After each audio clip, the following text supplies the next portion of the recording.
एक जंगल में एक ताकतवर शेर रहता था। सब जानवर उससे डरते थे।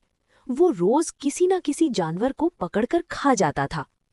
एक दिन जानवरों ने फैसला किया कि रोज एक जानवर खुद ही शेर के पास जाएगा ताकि बाकी सब बच सकें।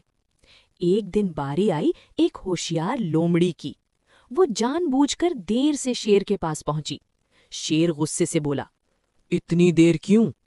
लोमड़ी बोली, रास्ते में एक और शेर ने मुझे रोक लिया। वो कह रहा था कि वो आपसे ज्यादा ताकतवर है। ये सुनकर शेर को बहुत गुस्सा आया। मुझे अभी उसके पास ले चलो। लोमड़ी उसे एक गहरे कुएं के पास ले गई। शेर ने अंदर झांका तो उसे अपनी ही परछाई नजर आई। वो समझा ये दूसरा शेर है। गुस्से में वो सीधा कुएं में कूद गया और डूब गया। जंगल के सब जानवर खुश हो गए और मिल के रहने लगे। सबक: अक्ल ताकत से ज्यादा बड़ी होती है।